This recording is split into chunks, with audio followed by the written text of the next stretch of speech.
வேந்தர் தொலைக்காட்சியின் ஒரு சொல் கேளீர் பேச்சரங்க நிகழ்ச்சிக்கு வருகை தந்திருக்கிற உங்கள் அனைவரையும் வருக வருக என வரவேற்று மகிழ்கின்றேன்.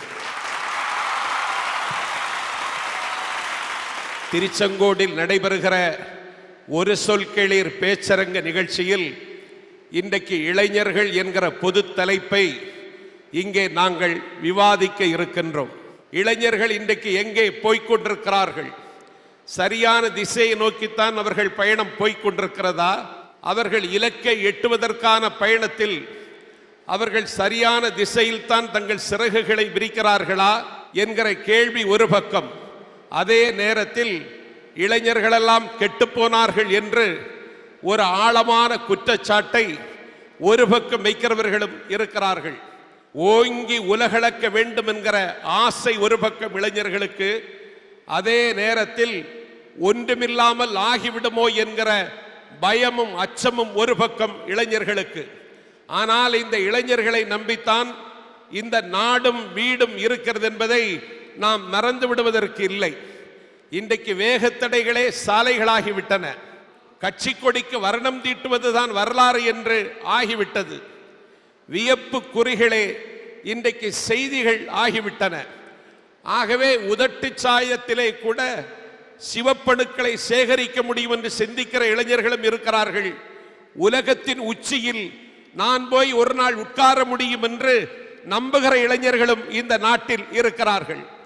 ஆகவே அவர்களுக்குள் பலவிதமான குணங்கள், நிறங்கள் அவர்கள் உள்ளத்திலே பல்கி கிடக்கின்றன. அந்த இளைஞர்கள் எப்படி இருக்கிறார்கள்? எப்படி பயணிக்கிறார்கள்? எந்த திசையை நோக்கி அவர்கள் போய்கொண்டிருக்கிறார்கள்? அவர்கள் இலக்கென்ன? அவர்கள் எண்ணுகிற எண்ணம் என்ன என்பதை அந்த இளைஞர்களை வைத்துக் கொண்டே இன்றைக்கு நாம் இங்கே விவாதிக்க இருக்கிறோம்.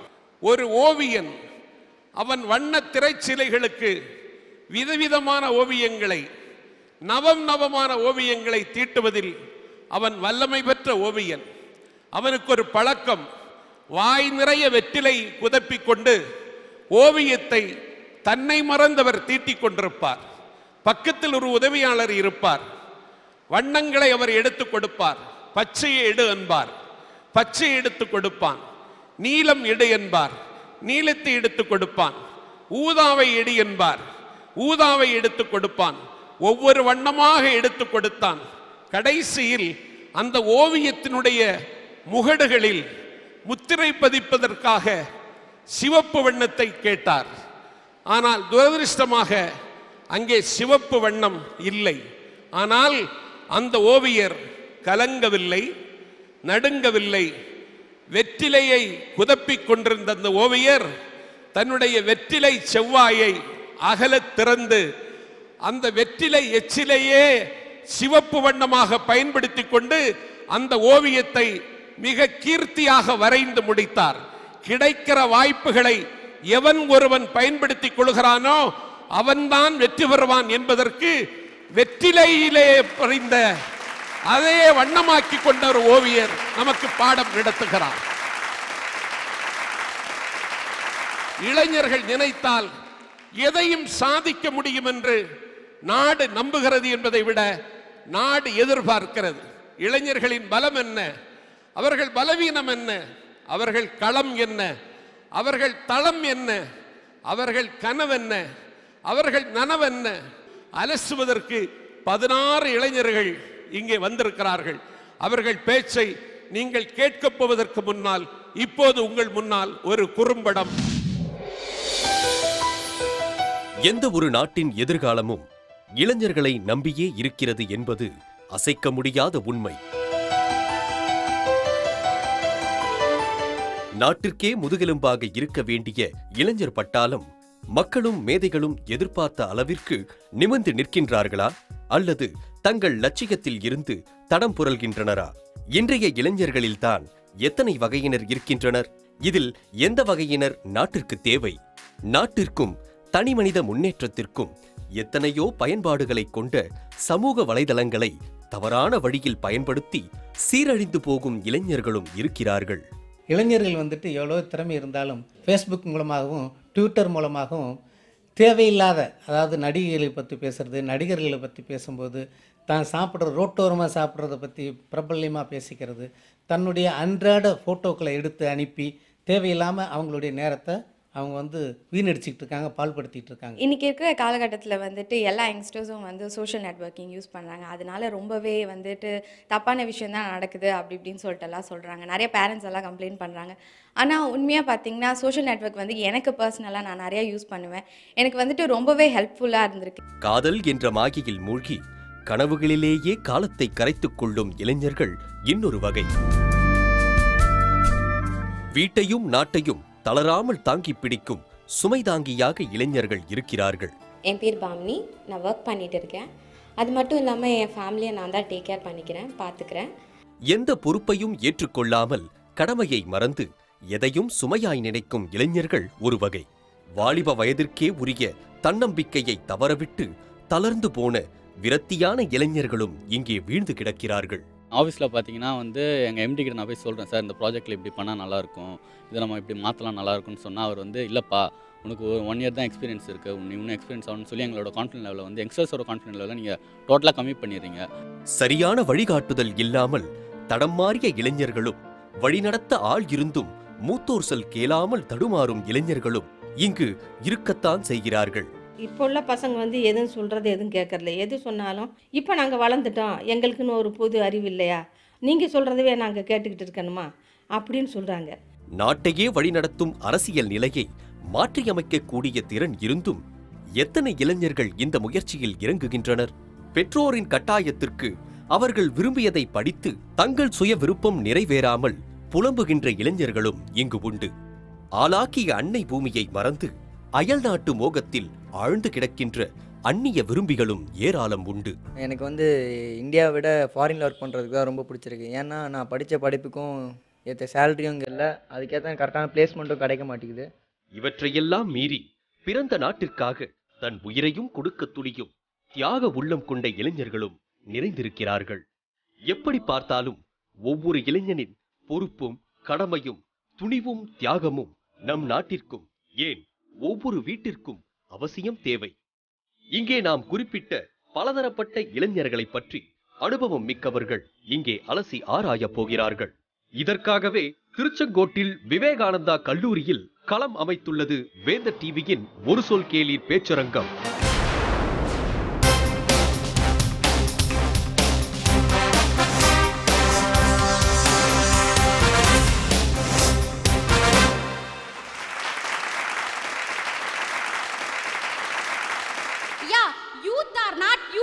They are useless. இளைஞர்கள் யாரும் பயன்படாதவர்கள், பயன்படுத்த தெரியாதவர்கள்.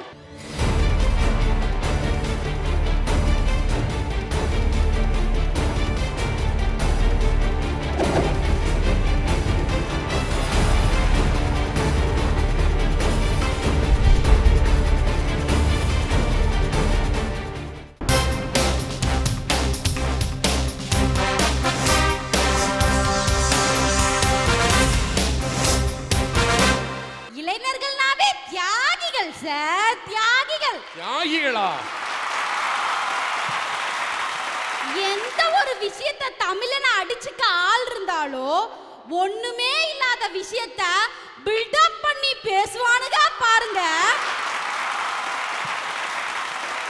அந்த விஷயத்துல அடிச்சுக்க இந்த உலகத்திலேயே ஆள் இல்லைங்கயா. ஊருக்கு இளைச்சவன் பிள்ளையார் கோயில் ஆண்டிங்கிற கதையா? எங்காவது ஒரு பக்கம் தீவிரவாதி தாக்குதலா? அதுக்கு காரணமும் என் இளைஞன் தானாமா. எங்காவது ஒரு பக்கம் கொலை நடக்குதா? அதுக்கு காரணமும் என் இளைஞன் தானாமா. ஏன் உங்க வீட்டுல கொசு கடிக்குதா? அதுக்கு காரணமும் இளைஞர்களோட தியாகம் எதுல இருந்து ஆரம்பிக்குது தெரியுமா உங்களுக்கு? சுமாரா இருக்கிற ஒரு பொண்ணு சுமாரான ஒரு சுடிதார் போட்டு பஸ் ஸ்டாண்ட் பக்கம் வந்தா அந்த பொண்ணை பாக்குற நம்ம பையன்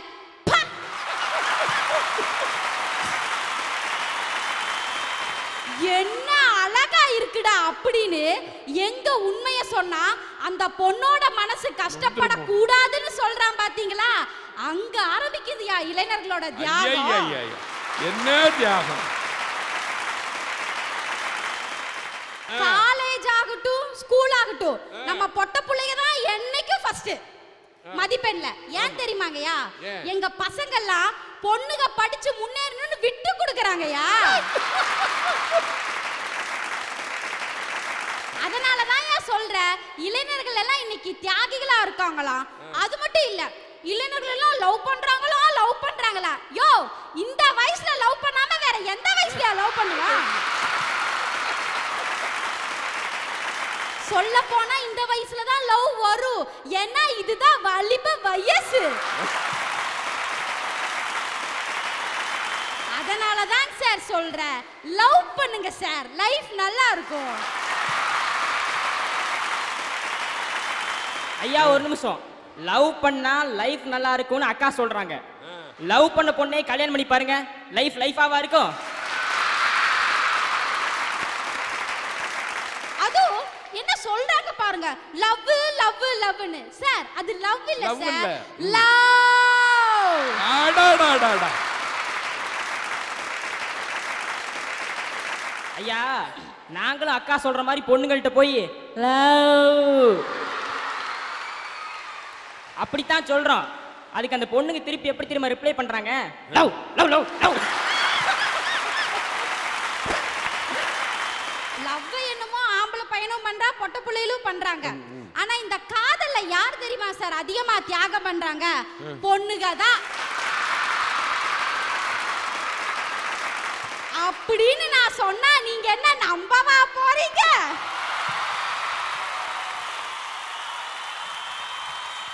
பசங்க தாயா. நம்ம பொண்ணு சேது மாதிரி இருக்கிற ஒரு பையனை முதல்ல லவ் பண்ணும். இடையில விஜய் மாதிரி ஒரு பையன் வந்தா இவனை கழட்டி விட்டுட்டு அவனை கல்யாணம் பண்ணிட்டு போயிடும். நம்ம பையன் கடைசியில விஜயாவும் ஆக முடியாம சேதுவாகவும் ஆக முடியாம லாஸ்ட்ல விஜய் சேதுபதியா மாறி என்னாச்சு? லவ் பண்ணோம், பார்க்குக்கு போனோம், பீச்சுக்கு போனோம், விட்டாளா?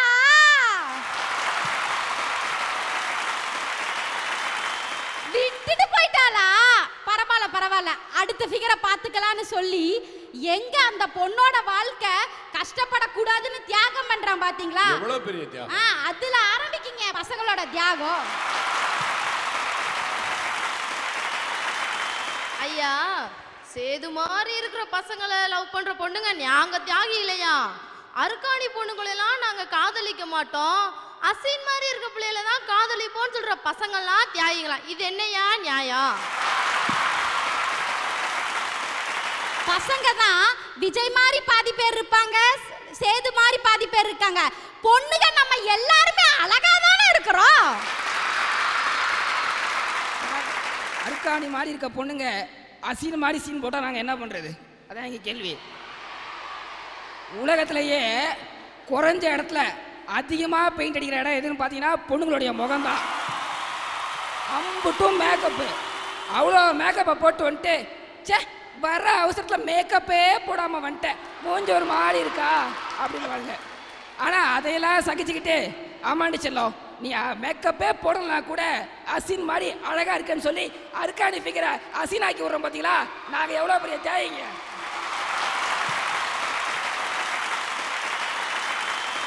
நாங்க மூஞ்சி நிறைய மேக்கப் போட்டுட்டு பேய் மாதிரி வந்தாவே எங்க பின்னாடி 20 பசங்க சுத்துறாங்கயா.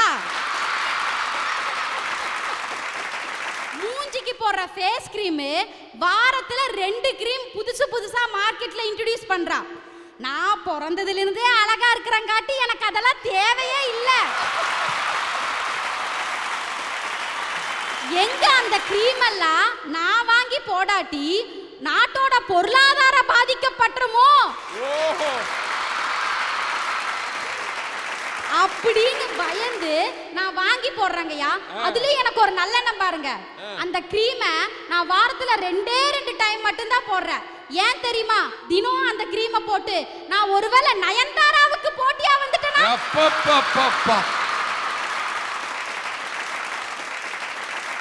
அக்கா நீ பார்க்கிறதுக்கு நயன்தாரா மாதிரி இல்ல, எல்லாரும் பார்த்து பயந்தாரா மாதிரி இருக்க.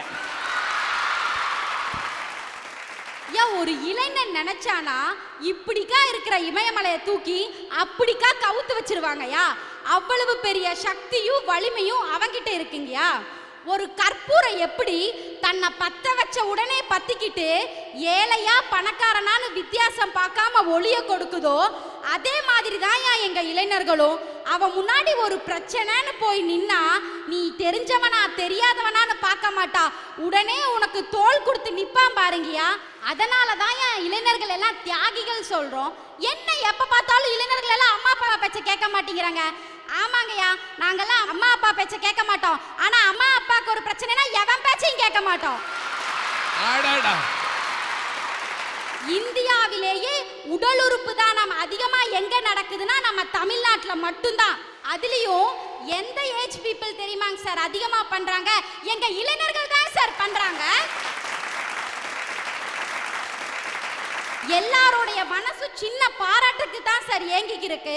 ஆனா இந்த உலகத்துல புகழையே விரும்பாத ஒரு உயிர் இருக்குன்னா அது எங்க இளைஞர்கள் தான் சார். ஏன் தெரியுமா? தன்னோட தலைவரோட பிறந்த நாள் அன்னைக்கு தான் கை காசு செலவு பண்ணி இரத்த தான முகாம் நடத்தி, உடலுறுப்பு தான முகாம் நடத்தி, பொண்ணுகளுக்கெல்லாம் தையல் மிஷின் கொடுத்து, பசங்களுக்கு நோட்டு புத்தகம் கொடுத்து, இதையெல்லாம் இவன் காசுல பண்றான்னு சொன்னா கூட அங்க இருக்க மக்கள் எல்லாம் மனதார வாழ்த்திட்டு போவாங்க. ஆனா அது எனக்கு தேவையில்லை, நான் பண்றேன், ஆனா இந்த பேரும் புகழும் என்னோட தலைவனுக்கு போகட்டும்னு சொல்றான் பாத்தீங்களா? அதுதான் சார் இளைஞர்களோட தியாகம் அப்படின்னு. என்ன எப்ப பார்த்தாலும் என் இளைஞன் செல்போன்ல கவர்ச்சி நடிகை போட்டோவா வச்சுட்டு இருக்கான், எப்ப பார்த்தாலும் நடிகை பின்னாடியே போயிட்டு இருக்கான்னு சொல்றீங்க. ஆமாங்கய்யா, எங்க இளைஞர்களோட எல்லாத்தோட செல்போன்லயும் ஏதாவது ஒரு நடிகையோட போட்டோ இருக்கும். எங்கள் இளைஞர்கள் அசினை ரசிப்பார்கள், ஸ்ரேயாவை ஆதரிப்பார்கள், ஆனால் அப்துல் கலாம் சொல்வதைத்தான் கேட்பார்கள். இன்னைக்கு எல்லாம் சொல்றான், எல்லா இளைஞர்களும் இன்னைக்கு வெளிநாட்டு மோகத்துல சிக்கி தவிக்கிறான்னு. ஏன் இங்க பணம் சம்பாதிக்கிறதுக்காக அங்க போற இளைஞர்களோட பர்சன்டேஜ் எவ்வளவு தெரியுமா? 0.5% தான். மற்ற இளைஞர்கள் எல்லாம் தான் அம்மா அப்பா வாங்கின கடனை அடைக்கிறதுக்காகவும், தன்னால படிக்க முடியாத படிப்பை தான் தங்கச்சியோ தான் தம்பியோ படிக்கணும் அப்படிங்கிறதுக்காக சொந்த ஊரை விட்டு, சொந்த வீடு விட்டு, சொந்த நண்பர்களெல்லாம் விட்டு அங்க போய் கஷ்டப்பட்டுட்டு இருக்காங்கயா. அதனாலதான் ஒரு கவிஞர் சொல்றான், உள்நாட்டில் அடுப்பெரிய வெளிநாட்டில் விலகாய் மாறும் இளைஞர்கள் அப்படின்னு. காமராசர் மட்டும்தான் 40 வயசானாலும் கல்யாணமே பண்ணிக்காம சேவை செஞ்சுட்டு இருந்தா நம்ம நினைச்சுக்கிட்டு இருக்கோம். ஆனா இன்னைக்கு எத்தனை இளைஞர்கள் தான் அக்காக்கு கல்யாணம் ஆகணும், தான் தங்கச்சிக்கு கல்யாணம் பண்ணணும் அப்படின்னு 40 வயசு வரைக்கும் கல்யாணமே பண்ணாம இதுக்கு மேல நமக்கு எதுக்கு கல்யாணம்னு சொல்லி தான் தங்கச்சியோட குழந்தையும் தன்னோட அக்காவோட குழந்தையும் எடுத்து வளர்த்துறான் பாத்தீங்களா? அதனாலதான் சார் சொல்ற இளைஞர்கள் எல்லாம் இன்னைக்கு தியாகிகள் அப்படின்னு. Youth are not useless, they are useless. இளைஞர்கள் யாரும் பயன்படாதவர்கள், பயன்படுத்த தெரியாதவர்கள். உனக்கு என் இளைஞனை வச்சு இன்னி வல்லரசாக தெரியல, நீதான் வெக்கப்படணும். என் இளைஞன் எதுக்கு சார் வெக்கப்படணும்?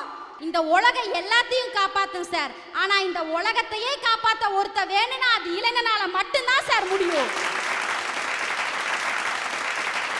என் இளைஞன்ட்ட போய் உனக்கு காதல் முக்கியமா நாடு முக்கியமானு கேட்டு பாருங்க, சத்தியமா சொல்றேன் சார், நாடு தான் முக்கியம்னு சொல்லுவான்.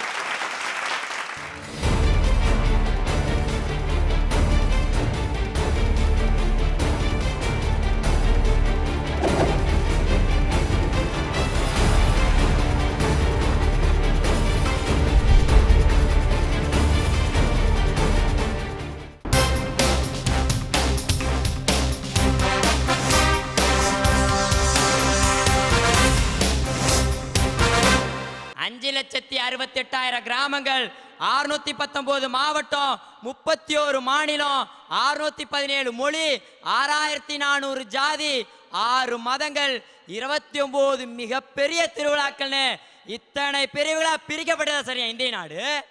இத்தனை பிரிவுகளா பிரிச்சாலும் இன்னைக்கு யாராலையுமே பிரிக்க முடியாம இருக்கிறது என் இந்திய இளைஞன் தான் நாட்டு மேல வச்சிருக்க தேசப்பட்டதா சார்? உத்தரகண்ட்ல நடந்த வெள்ளப்பெருக்கில் பாலமெல்லாம் பறந்துக்கிட்டு போச்சு, ரோடெல்லாம் பீச்சுக்கிட்டு போச்சு. அப்போ அங்கிட்ட இருந்த மக்களை எப்படா இங்கிட்டு காப்பாத்துறதுன்னு தெரியாமல் முடிச்சுட்டு இருந்தப்ப அங்கே இருந்த என் இராணுவ வீரன் வரிசையாக பாலம் மாதிரி படுத்துட்டு அங்கே இருந்த மக்களெல்லாம் என் முதுகில் ஏறி போயிருங்கன்னு சொன்னான். அப்போ அங்கே இருந்த மக்கள் சொன்னாங்க, நீ நாட்டுக்காக பாடு வர்றோம்டா, உன் மேலே எப்படா நாங்கள் கால் வச்சு போகிறது அப்படின்னா. அதுக்கு அங்க இருந்த என் ராணுவ வீரன் சொன்னா, என் தாய் நாட்டை நான் நெஞ்சில சுமக்கிறேன், என் தாய் நாட்டு மக்களை என் முதுகலை சுமக்கிறேன் சொல்லிட்டு அங்க இருந்தவங்களெல்லாம் காப்பாத்திட்டு அவன் அங்க உயிர் விட்டான சார். இதுல இருந்தே தெரியலையா என் இளைஞர் நாட்டுக்காக உயிரிமே கொடுக்க தயாரா இருக்கனே. உயிருக்கு உயிரா நினைக்கிற காதலை கூட ஒரு பீரியட்ல நாங்க தூக்கி எறிவோம். ஆனா உசுருக்கு மேல உசுரா நினைக்கிற சுய கௌரவத்தை யாருக்காமே விட்டு கொடுக்க மாட்டேன் சார் என் இளைஞன். ஆனா குஜராத்தில் நடந்த நிலநடுக்கத்துல இருக்கிறதுக்கு இடம் இல்ல, உண்ண உணவில்ல, ஏன் உடுத்த கூட உணவில்லாம இருந்தப்ப எத்தனையோ பணக்காரன் வந்து என்னென்னமோ கொடுத்தான். அப்ப என் இளைஞர்கிட்ட கொடுக்கறதுக்கு எதுவுமே இல்லை. இருந்தாலும் வெல்ல சார் என் இளைஞன். கோயமுத்தூர்ல படிக்கிற பயணிகள்லாம் சேர்ந்து போற வர்றவங்களுக்கு சுவ தொடச்சு அதுல வந்த வருமானத்தை குஜராத்தில் கொடுத்து அவங்களுடைய கண்ணீர் தண்ணியை தொடச்சானே சார். இதுல இருந்தே தெரியா என் இளைஞர் நாட்டுக்காக எதுவுமே பண்ண தயாரா இருக்கனே. இன்னைக்கு எல்லாருமே இளைஞனை பிடிச்சி திட்டுறது, படிச்சு முடிச்சா நேரா ஃபாரின் போயிடறானாமா. இல்ல தெரியாம தான் கேட்குறேன், இதே ஊர்ல வேலை பார்க்கலாம் உங்க கண்ணுக்கு தெரியலையா? இதே நாட்டில் வேலை பார்க்கலாம் உங்க கண்ணுக்கு தெரியலையா? சார் கர்ணன் தப்புனா மரணம் நிலைமையில இருக்க கூடங்குளம் அனல் மின் நிலையம் எப்ப வேணாலும் உயிர் போயிரும் தெரிஞ்சும் என் இளைஞன் இன்னும் அங்க வேலை பார்த்துட்டு தான் சார் இருக்கிறான். அவனுக்கு என்ன தலையெழுத்தா? படிச்ச படிப்பெல்லாம் விட்டுட்டு அந்த இடத்துல வேலை பார்க்கணும், அவனுக்கு என்ன தலையெழுத்தா சார்? படிச்ச படிப்புக்கு ஃபாரின் போனோமா, லேப்டாப் ஓபன் பண்ணமா, சாட்டிங் பண்ணமா, அதே பொண்ணோட அவுட்டிங் பண்ணமா இல்லாம தான் பிறந்த நாட்டுக்காக தான் உயிரையும் கொடுக்க தயார்னு உயிரை கையில பிடிச்சிட்டு வேலை பார்க்கறானு சார். இதுல இருந்தே தெரியலையா என் இளைஞர் நாட்டுக்காக உயிரையும் கொடுக்க தயாரா இருக்கானு. தமிழ்நாட்டை சேர்ந்த ஒரு ராணுவ வீரன், அவனுக்கு புதுசா கல்யாணம் ஆகுது.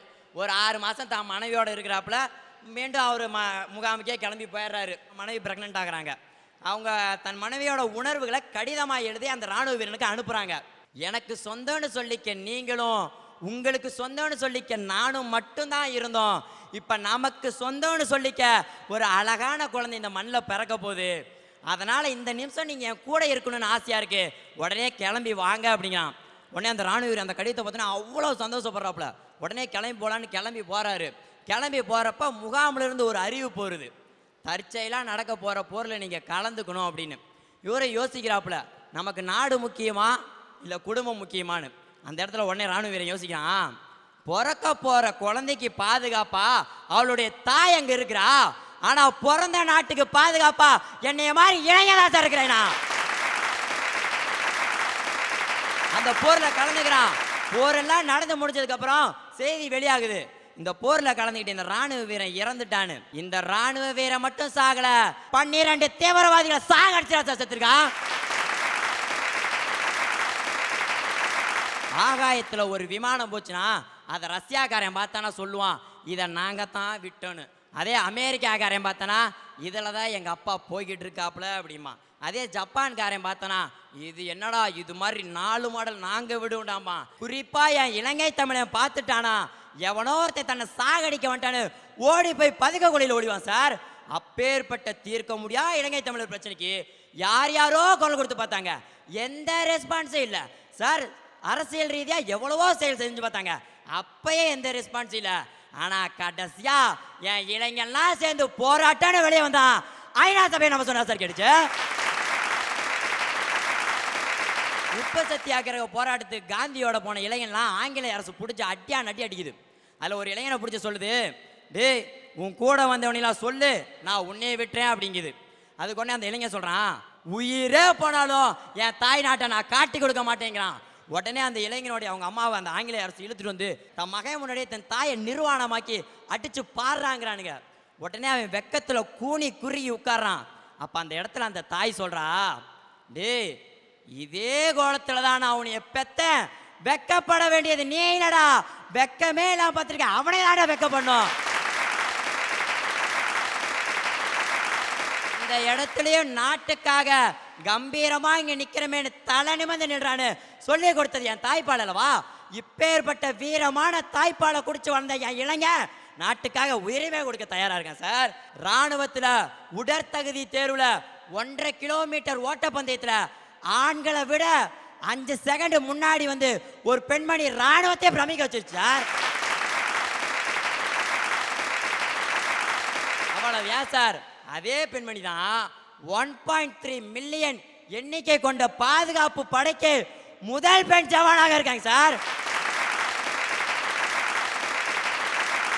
அது வேற யாரும் இல்ல, சாந்தி டிக்காங்கிற ஒரு இளம்பெண் தான் சார். அவங்க எதுக்கு சார் தான் நாட்டுக்காக உயிரை கொடுக்கும் தயாரா சார் போயிருக்காங்க. என் இளைஞன்ட்ட போய் உனக்கு காதல் முக்கியமா குடும்பம் முக்கியமானு கேட்டா கண்டிப்பா என் இளைஞன் காதல் தான் முக்கியம்னு சொல்லுவான். அதே இளைஞன்ட்ட போய் உனக்கு காதல் முக்கியமா நாடு முக்கியமானு கேட்டு பாருங்க, சத்தியமா சொல்றேன் சார் நாடு தான் முக்கியம்னு சொல்லுவான்.